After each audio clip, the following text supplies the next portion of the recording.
Hello and welcome to Bingewatch, the podcast where we take a look at the hottest new TV and film releases on streaming television platforms. I'm Hannah Fernando, the group editor of Woman and Woman and Home magazine. And I'm Ian McEwan, writer on TV Satellite Week, TV Times and What's on TV magazines. And today we're looking at the new releases that will be available from Friday the 23rd of January 2026, including Sophie Turner as an office worker caught up in a heist in Prime Video thriller Steel, and a beauty treatment with lethal side effects in The Beauty, starring Ashton Kutcher on Disney+. And we'll also be checking out Game of Thrones prequel A Knight of the Seven Kingdoms on Now TV, and ice skating coming of age romance Finding Her Hedge. Her hedge? Finding Her Red. Gardening romance. Finding Her Edge. That's staying in. But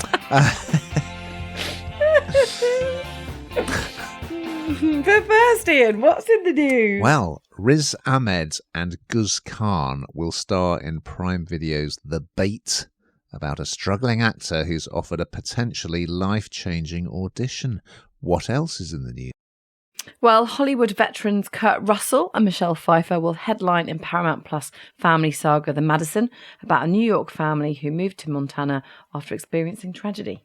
Well, quite a bit of variety this week. I mean, if you can't find something you like from this lot, we can't help you. We're going to start on Sky Atlantic and Now TV with a new fantasy drama called A Knight of the Seven Kingdoms. And here's a clip. Came for the tourney?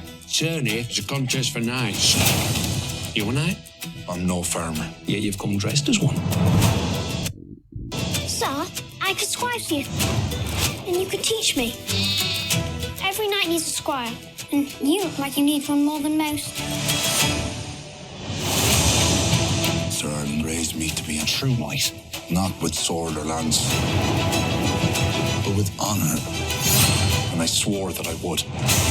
Well, this is one from the Game of Thrones universe, and it's set around 100 years before the events of that saga. I have to admit, I've seen virtually none of Game of Thrones. Probably one episode, I guess.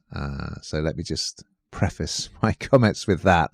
So this really took me by surprise, because from what I'd seen of Game of Thrones, I saw a lot of people getting their Johnsons cut off and a lot of gratuitous violence and nudity, you know, and I'm not saying there's anything wrong with that.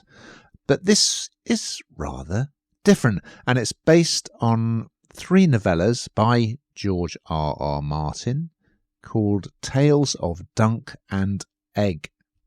6-parter, okay?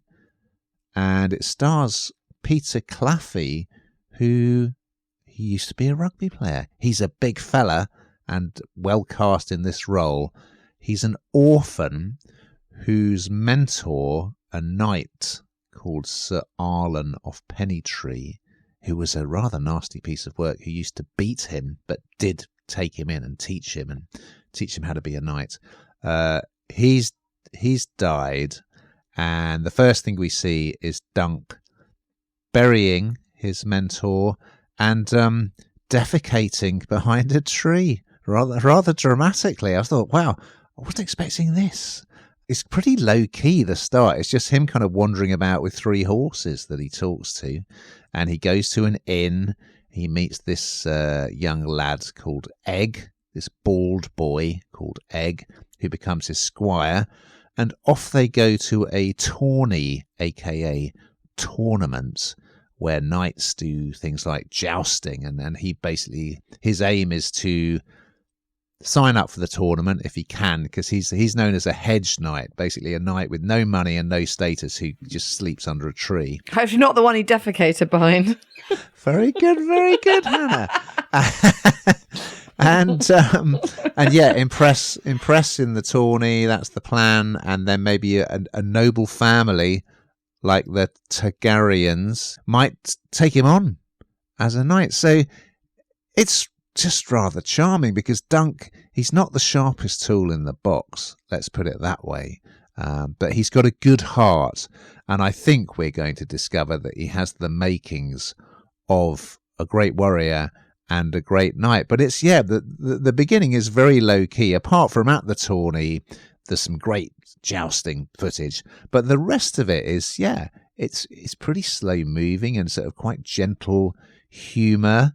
I was absolutely wrong-footed by it. It wasn't at all what I expected from a Game of Thrones prequel, but I was rather charmed by it.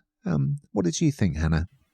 I agree. I kind of thought, I'm not sure if this is for me, you know. I didn't really know what to expect, but certainly not this. I think what's really nice about this is the sort of the story of the unlikely friendship, isn't it? It's the taking of somebody who's kind of lower than low, really slumming it, and seeing the good in them, and like you say, him becoming what looks to be a really great warrior. He's a strapping lad, and it's just, I don't know, I think it's a bit different. And also, if you're not into the Game of Thrones particularly, I don't think that matters. Don't be put off by that. I think you'd like this as a standalone.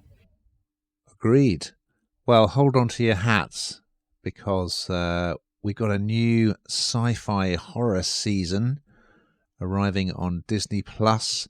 It is called The Beauty. And here's a clip. One simple injection to become a beauty. Are there side effects? This is the closest to the fountain of youth anyone is ever going to get, which of course comes with problems.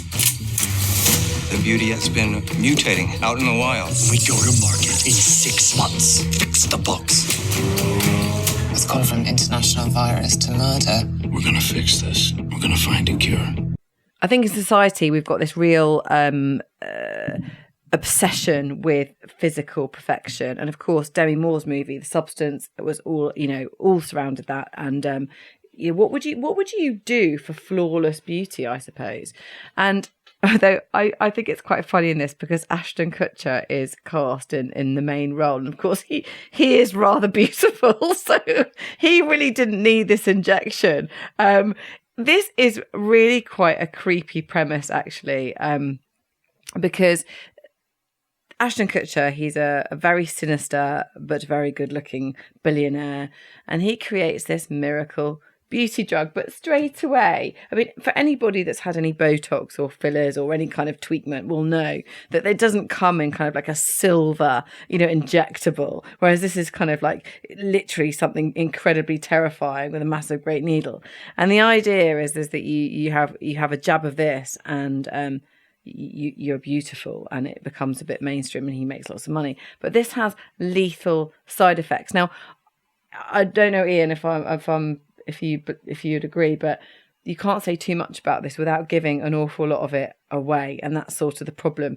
But needless to say, having an injection to make you beautiful isn't the end of the story, and there's some really sinister elements, there's some really scary elements, and I think in the world of kind of AI and all the things that we didn't think were possible being made possible, it almost plays with your mind even more, even though it's sort of completely ridiculous. It does make it even more scary, and the lengths that people will go to make money. I found it ridiculous, but watchable in equal measure, if that makes sense, because it's nonsense. I mean, it can't possibly happen, could it? But at the same time, anyone who likes Ashton Kutcher will want to watch it. He plays quite a cheesy character. He's a jammy guy. He's sinister, but yet, he's really hammed up in this. I quite enjoyed it, but it did play with my head a bit, and it did sort of bring up a lot of the questions around society's obsession with wanting to be younger, and the lengths that we will go to, the risks that we might decide to take to do that. Was it for you, Ian? Keep young and beautiful if you want to be loved, Hannah. That's what they say, isn't it? Well, this is from prolific TV producer Ryan Murphy. And of course, his previous series include, do you remember Nip Tuck, which was all about cosmetic surgery back in the day? And it's an interesting link, because Demi Moore was married to Ashton Kutcher, wasn't she, Hannah? Yes. So by coincidence, they've both been in a series and a film about, yes, the quest for physical perfection and the price you pay. Because in the movies, if you want eternal life or perfect beauty, there's always a price to pay, isn't there? So what I will say, did you say that was 3 episodes available and then it's weekly? You may have done. I'm saying it now. The opening sequence is incredible. So it starts at a fashion show, and then it all just kicks off. It goes absolutely batshit. There's a motorbike chase. There's lots of the bodies are piling up. The cops arrive, and then there's just this astonishing thing happens that sets the tone. I mean, I do think the premise of it, which you will discover exactly what it is sort of so far-fetched and ridiculous that I couldn't really take it seriously, which is a shame because there is some good stuff in it, including Evan Peters and Rebecca Hall. Rebecca Hall is the daughter of Sir Peter Hall, the British theatre luminary. They play 2 FBI agents who they sleep with each other. They're colleagues, but they're not really in a serious relationship, if you like. They're very good. You really do have to suspend your disbelief, but it is a kind of body horror premise. And I mean, some of the sequences are amazing. And then there's also this subplot of this young lad who's kind of like an incel, and he goes to this very scary looking cosmetic surgeon who has obviously had a lot of procedures himself, and says, can you make me handsome? Can you make me, can you make girls find me attractive? And that all plays out in a rather unexpected way. And he ends up trying this sort of super secret miracle treatment. There's a link to sort of sexually transmitted diseases as well, which is quite a clever idea. But yeah, I mean, it's pretty thrilling stuff, and it's really well done. But I think overall, it's like if you can buy the premise and go with it, I think you'll really enjoy it. But that may just be a step too far for you. But certainly something very different with a thrilling opening 5 minutes. And the next time someone comes out and says they've got the miracle drug to make us all young, if you've watched this, you'll not be going near it. Over on Prime Video, I would say the standout offering from this week's pod, we have a new series called Steel. And here's a clip. £4 billion in pensions stolen in the largest armed robbery in British history. I'm Reece Kovac, Senior Investigating Officer. You and your colleagues here have been ID'd as potential significant witnesses. As we know, they all wore prosthetics, so our facial recognition is completely useless. Find the thieves, find the money, both are time critical. Your daughter, she's mixed up with some ruthless people. From me, Zara, that's a very dangerous combination. Intelligence and frustration. So just 6 parts to this one. It stars Sophie Turner, talking of Game of Thrones. She was also in that very good ITV series, Joan, wasn't she? And it's a heist thriller, basically. So she plays Zara. She's working at a pension fund investment company alongside her friend Luke, who's played by Archie Madekwe. When these shady-looking characters all come into the building and take everyone hostage and demand that they transfer lots of this pension fund money into various bank accounts, and they sort of select, well, by a process of elimination, Zara kind of is recruited because she has certain skills and certain knowledge, and also Luke. So they kind of force them to carry out the transaction. This is proper grown-up thriller, I think. And the idea of like a really sort of such a modern crime, like they're not going out with bags full of money. It's just they're getting someone to go on a computer and just give them billions of pounds. It's another one where it's slightly tricky to talk about it without giving away too much, because yes, I mean, episode 1 is great. It's the heist, and they're all being held at gunpoint. These robbers they're quite violent if you don't play ball with them. And one of the guys is saying, look, this is people's pensions. Because initially I was thinking, I don't care if someone steals a load of money from an investment company, but oh yeah, you do care, because these are people's pensions. So it's going to get very complicated in a really good way, I think. Zara's character is quite interesting because she doesn't really enjoy her job, and she's quite a troubled soul. We see that she's sort of been brought up by an alcoholic mother. And then the policeman who is investigating this robbery, DCI Reese, played by Jacob Fortune Lloyd, he's a relapsed gambling addict. These detectives, they always have their demons, don't they? So I thought episode 1 was great. I thought it was really grown-up storytelling. It was really exciting and thrilling and ingenious. She is terrific in the lead, Sophie Turner. So, I highly recommend it. What did you think, Hannah? Sophie Turner's great as Zara, isn't she? I thought it was absolutely brilliant. I really enjoyed the first episode too. And you're right. At first you think, oh, okay, they steal a lot of money. I mean, it's wrong to steal money. Of course it is. But it's when you sort of get massively invested into people's life. They've worked all their life for this money. This is their pension. This should be the years that they're at their happiest. And it's not too far away from sort of stories you sometimes do hear, I think, in the media, particularly of people that have lost everything for whatever reason. In this instance, it's because, there's a huge robbery and they've taken, basically they've had to do everything that the person behind the robbery is telling them to do and carry out all their demands, which means removing money from people whose it is. It's a worse nightmare, isn't it, really? I suspect that's why probably people stash things under their beds for fear of this kind of thing happening.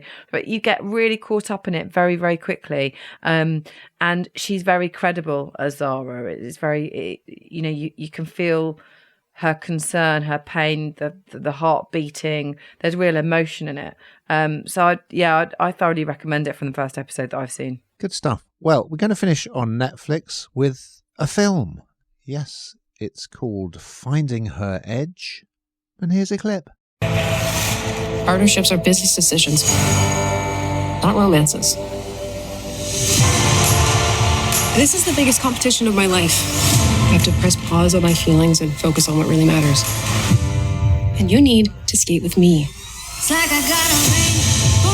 Why is Adriana skating with Braden Elliott? That's the future of your rig. The universe is giving us a gift. Your talent and Adriana Russo. A Russo girl brings prestige. There must be a thing about figure skating at the moment, because I was reading a book the other day. I'd say the other day because it was pretty quick. It's a little bit flimsy like this, to be honest with you. You read a book? I read a book in a day. Would you believe it? It wasn't a working day, Ian. Don't worry. The boss can listen. Okay. No, but it made me think of this because it's really very similar. And as I say, it's just about as flimsy as that was, which is why you could read it so quickly. But this is a Canadian teen drama. I think it's something that my daughters would probably quite like to watch, because this sort of centres around three sisters, the pressures of their family's figure skating legacy. Everything is dialed up completely during this. I mean, like, it's proper drama central. And in a world probably that most of us don't really understand, pressures of a sport, pressures to do well. It's a real dynasty, I suppose, this family of figure skaters. And the middle sister, Adriana, she's training for the World Championships, and she's got this new partner, Braden, but she's still got eyes on the last partner, her first love.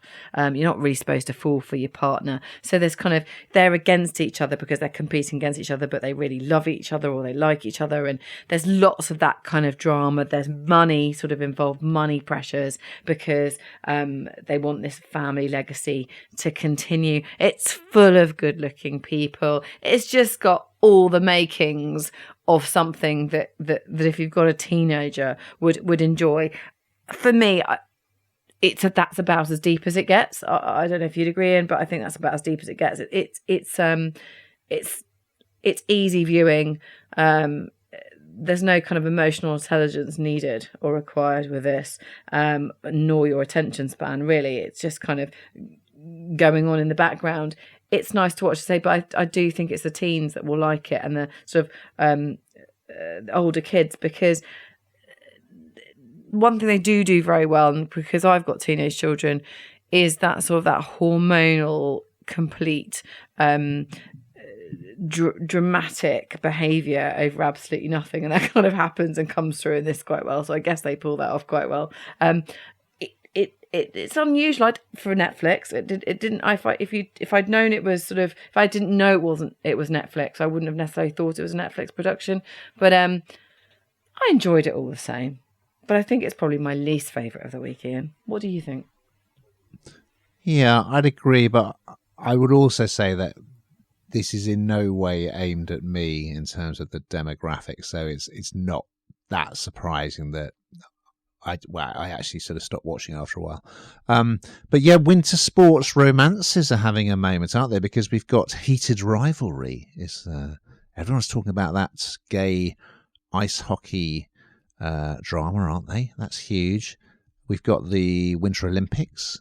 We've got the European Skating Championships. It's all happening. And also, in fact, we have a figure skating couple who looks set to emulate Torval and Dean. So it seems like a good moment for this to be screening. Yeah, and I really enjoy ice skating, so it was interesting. So that aspect of it did interest me. Whereas the kind of home life, so the dad runs this ice rink, but he's so obsessed on actually the older, I think it's the older daughter becoming a champion, that he kind of, the middle daughter kind of runs the business, and he just makes life very difficult for her because he's just, family is first and business second. So yeah, you've got this sort of this new partner that she's kind of given up. She had sort of hung up her skates, but she's encouraged to partner this young lad who is a hot prospect, and basically if you partner him and you're good enough, you're pretty much guaranteed a medal. But then she's also going to be, because all these skaters are coming to this sort of it's Team Russo, their HQ is this rink and their home. All these skaters are coming together, including her former skating partner, Freddie, who she kind of has feelings for. So, yeah, it's very much a young adult drama, romantic drama. So, yeah, I think I would leave it to them to judge it, because, yeah, it's certainly not for the likes of me, Hannah. But, yeah, hopefully some of our listeners will enjoy it. Now, we got to that time, finally, where we find out what the hell you've been binge watching this week. Well, Traitors, obviously, needless to say, saying that every week until it ends. It's nearly done. And then, of course, well, I say of course. Of course. It's not of course at all. It's a bit random. But I just stumbled. I didn't realise. I really like Dragon's Den, Sarah Davies. Sarah Davies. I think she's really nice. She's had a complete kind of, she's really prolific on social media, and she's got a real nice warm aura. Anyway, she is presenting a Time is Money quiz show, and I stumbled across it and I watched it. Okay. Well, I found quite an interesting film on Netflix, which is sort of the story of the BlackBerry. Do you remember the BlackBerry phone? Oh, used to be known as the Crackberry, because it was kind of addictive. And yeah, it was sort of when they had the breakthrough of like, you can use the internet on your mobile phone, and you can email people, and it had an actual proper keyboard on it, and this is the story of how they kind of became very rich very quickly, and then how it all went wrong. But you might think, well, that's a bit dry, a film about a mobile phone, but it's really good, actually. I've got to say, there's some great characters in it, from the kind of the nerdy tech guys who come up with the product, to this vulture of a businessman who kind of breezes in and takes over, and he is a force of nature. He's hilarious. Anyway, recommended. And also, of course, I mean, I don't tell Bob I watched this, my dog, but I did watch David Baddiel, Catman, which I think is either Channel 4 or E4. It'll be on Channel 4 streaming. And for cat lovers, that's rather good fun, and you get to meet Jonathan Ross and Ricky Gervais, because they're both cat owners, aren't they, as well? So, yeah, that was a nice bit of escapist fun. Now, we've just got time to look ahead to next week's offering. So what is on the Binge Watch menu, Hannah? Well, very excitingly, Jason Momoa, who's been doing the rounds a bit this week, I've seen lots of pictures of him, and Dave Bautista team up for Prime Video's Hawaiian action comedy, The Wrecking Crew. And, this is one for you. Oh, please let me do this one. We look back at the rise of Gary Barlow, Robbie Williams and friends in the new Netflix rockumentary Take That. Oh, yes. Whoop, whoop. So we're very much looking forward to those and much, much more. But in the meantime, dear listeners, What